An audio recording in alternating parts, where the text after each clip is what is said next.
বাংলাদেশে দ্বিতীয় কোনো বিচার বহিত হত্যাকাণ্ড চাই না। তৌহিদকে কে হত্যা করেছে? সে কেন জীবন দিয়েছে? তাকে কেন হত্যা করা হলো? তার দোষটা কি ছিল? যদি দোষ হয় তাহলে বিচারকরা বিচার করবে, আদালত রায় দিবে। কিন্তু আমরা বাংলাদেশের দ্বিতীয় কোনো বিচার বহির্ভূত হত্যাকাণ্ড দেখতে চাই না। ইসলামী যুব আন্দোলন বাংলাদেশ কর্তৃক আয়োজিত আজকে কর্মী সম্মেলনের সম্মানিত সভাপতি, আমাদের ইসলামী আন্দোলন বাংলাদেশ আমেরিকা শাখার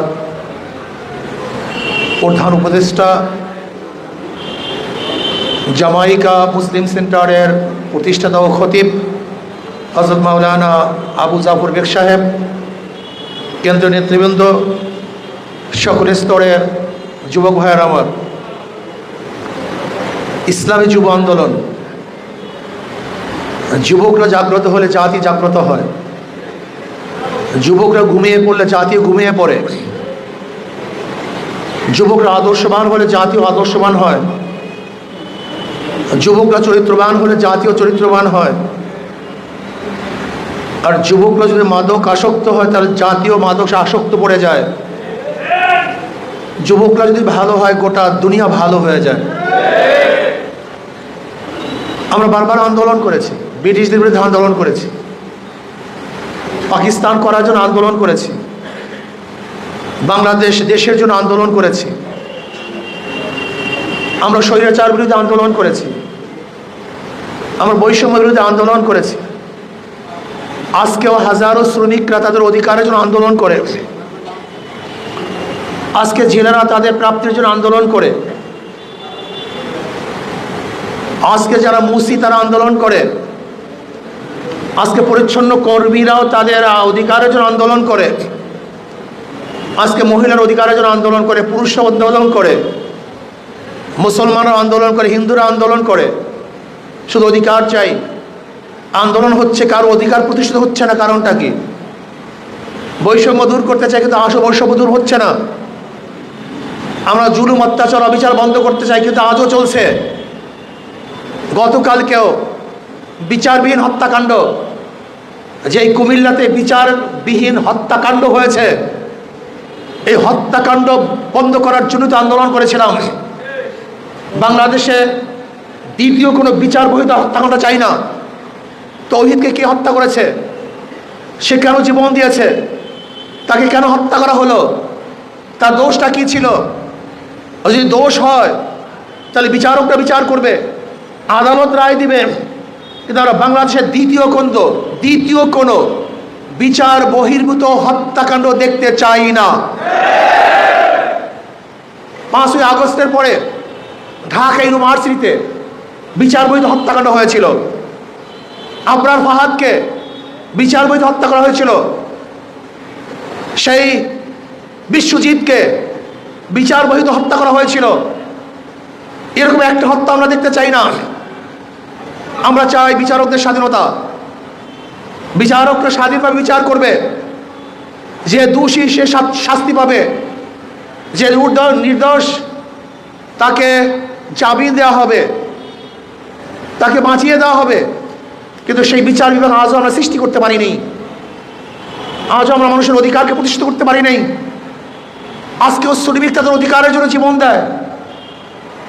আজকে আমার মা বোনের ধর্ষিতা হয়, আজকে আমার মা বোনের ইফটিজিরের শিকার হয়।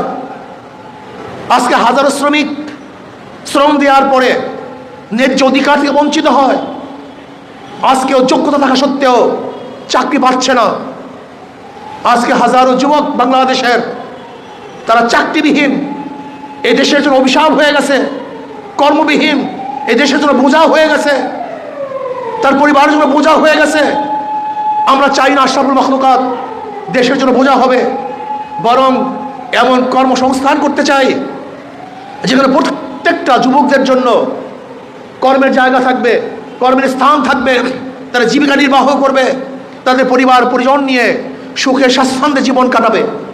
আমরা চাই বাংলাদেশের প্রত্যেক মানুষ নিরাপদ রাস্তায় হাঁটবে, যেখানে লুণ্ঠিত হবে না, যেখানে সে টিজির শিকার হবে না, যেখানে সে খুন খারাপিতে পড়বে না। বাংলাদেশে কি অবস্থা জানেন আপনি? বর্তমানে ছিনতাই বেড়ে গেছে, চরমভাবে ছিনতাই বেড়ে গেছে, আজকে ডাকাতি বেড়ে গেছে, চুরি বেড়ে গেছে, আজকে মানুষের নিরাপত্তা কমে গেছে। এই বাংলাদেশ আমরা দেখতে চাই না। আমরা চাই বাংলাদেশের প্রত্যেকটা নাগরিক দরজা খোলা দিয়ে ঘুমাবে, তার জানমালের হেফাজত থাকবে। আমি চাই আমার প্রত্যেকটা মা বোন ইজ্জত আবরু নিয়ে রাস্তার থেকে ঘরে ফিরবে, ইফতিজিংয়ের শিকার হবে না, ধর্ষিত হবে না, তাকে কেউ আক্রমণ করবে না। আমি চাই প্রত্যেকটা নাগরিক যে কোনো জায়গায় যাবে আবার জানমালের নিরাপত্তার সাথে সে ঘরে ফিরে আসবে, তার জানমালের জাতের কোনো ক্ষতি হবে না। এরকম বাংলাদেশ আমরা চাই। আমরা দুর্নীতির বিরুদ্ধে আন্দোলন করেছিলাম, কিন্তু কোনো অফিস আদালতে কোনো দুর্নীতি কমে নেই, কোনো অফিস আদালতে কোনো ঘুষ কমে নাই, 1 টাকাও ঘুষ কমে নাই, বরং সে আগের অবস্থায় আছে। ঘুষ ছাড়া কাজ চলছে না, দুর্নীতি ছাড়া কোনো অফিস নাই। এই বাংলাদেশ আমরা দেখতে চাই না। আমরা একটা মানুষের বাংলাদেশ দেখতে চাই, যেখানে মানুষ বসবাস করবে, প্রত্যেকটা মানুষকে ভালোবাসবে, প্রত্যেকটা মানুষ তাদের সহযোগিতা করবে, তাদের দুঃখে কষ্টে দুঃখিত হবে, তাদের কষ্টে সে কষ্ট পাবে। এরকম একটা বাংলাদেশ আমরা দেখতে চাই। ওই উসিরুনা আলা আনফুসিহিম ওয়ালাউ কানা বিহিম খাসাসা, যেখানে নিজের চেয়েও ভাইকে প্রাধান্য দিবে। এরকম একটা বাংলাদেশ আমরা দেখতে চাই। আমরা দেখতে চাই প্রত্যেকটা ধার্মিক তার ধর্ম পালন করবে, মুসলমান তার ধর্ম পালন করবে, হিন্দুরা তার ধর্ম পালন করবে, খ্রিস্টানরা ধর্ম পালন করবে। প্রত্যেকটা ধার্মিক আনন্দের সাথে তাদের ধর্ম পালন করবে। সে একটা দেশ আমরা বাংলাদেশ হিসাবে দেখতে চাই। আমরা কি দেখতে চাই? কোনো ক্ষুধার্ত মানুষ বাংলাদেশে দেখতে চাই না, বস্ত্রহীন একটা মানুষ দেখতে চাই না, ঘরহীন একটা জনগণ বাংলাদেশে দেখতে চাই না, চিকিৎসাবিহীন একটা মানুষ মারা যাক এই বাংলাদেশ আমরা চাই না।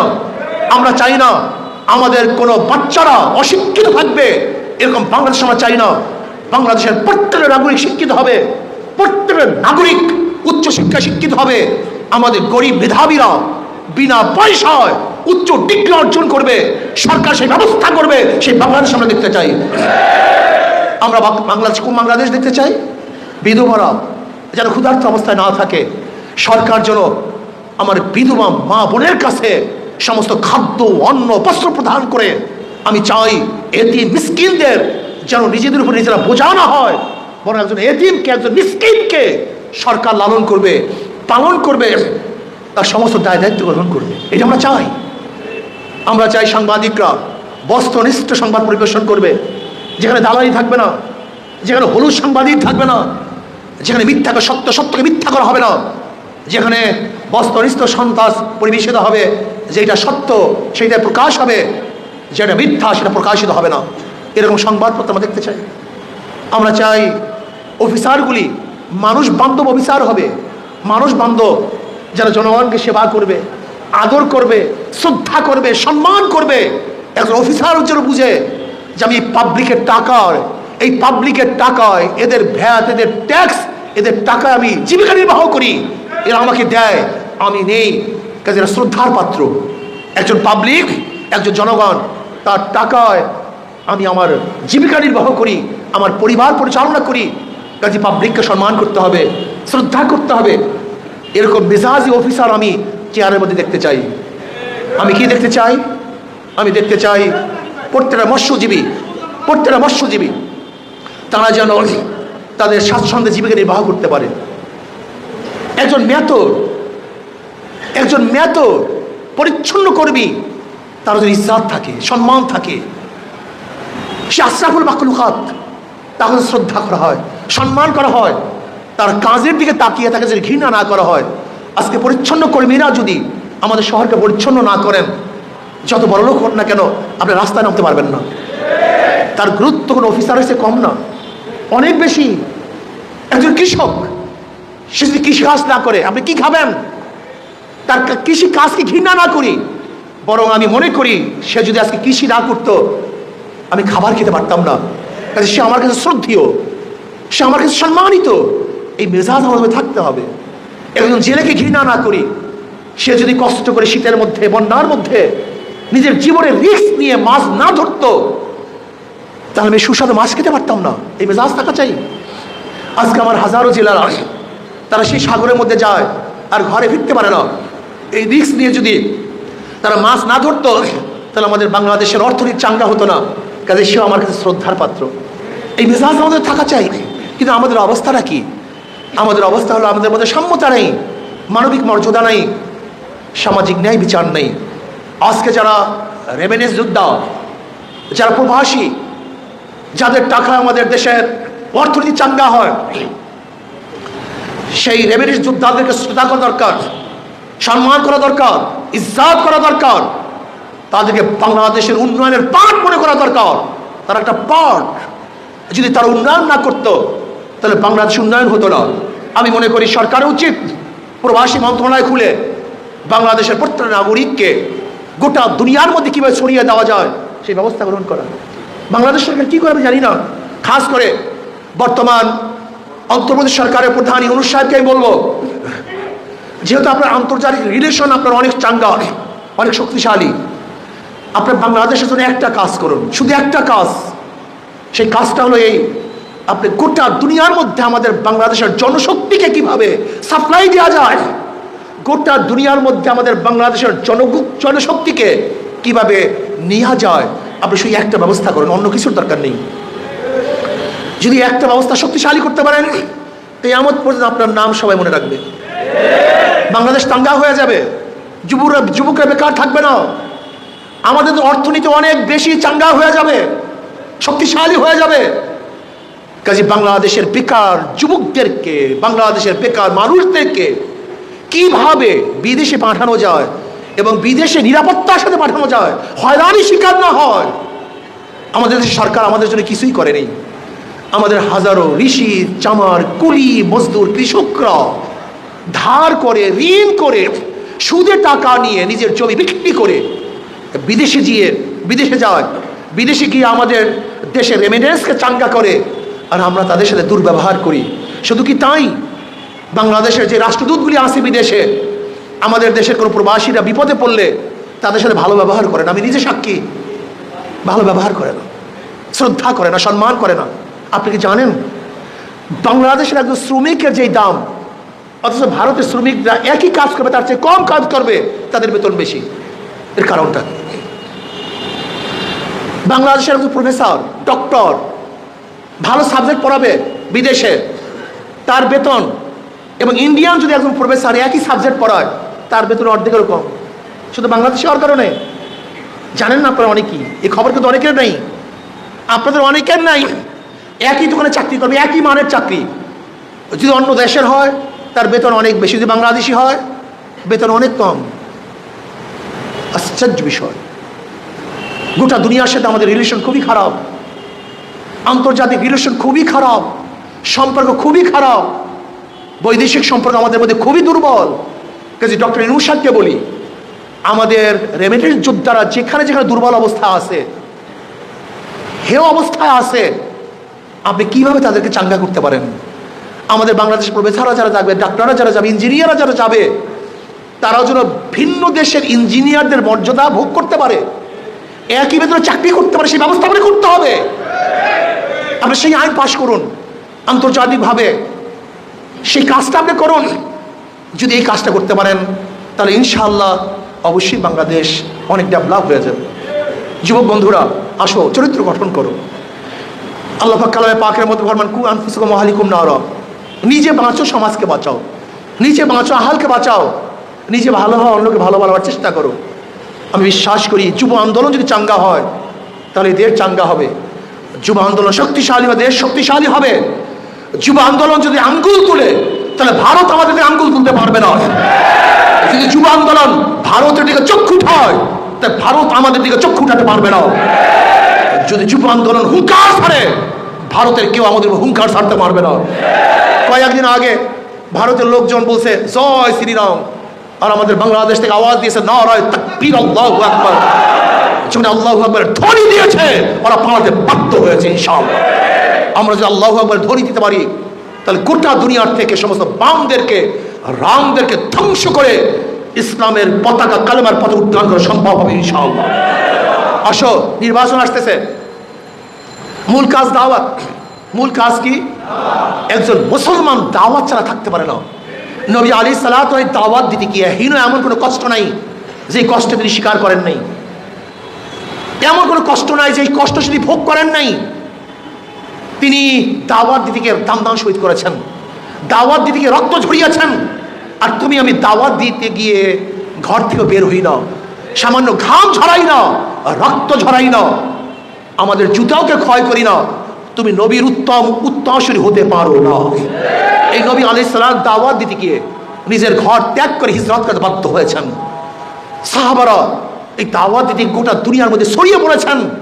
আমি যুব আন্দোলনকে বলবো, আজকের থেকে মেজাজ দাওয়াতি করো। এমন কোনো মানুষ যেন না থাকে যে দাওয়াত থেকে মাহরুম হয়। প্রত্যেকের কাছে কাছে দাওয়াত নিয়ে যাও, প্রত্যেকের ঘরে ঘরে দাওয়াত নিয়ে যাও। দাওয়াত ইসলাম আসলে কি হবে? এই যে এইমাত্র বক্তৃতা করেছি, ইসলাম আসে সাম্য, মানবিক মর্যাদা, সামাজিক ন্যায়, বিচার প্রতিষ্ঠিত হবে। প্রত্যেকটা মানুষ তাদের অধিকার নিয়ে বাঁচতে পারবে। পুরুষ, মহিলা, হিন্দু, বৌদ্ধ, খ্রিস্টান, যত ধর্মের মানুষ আছে সবাই সমানভাবে ধর্ম পালন করতে পারবে।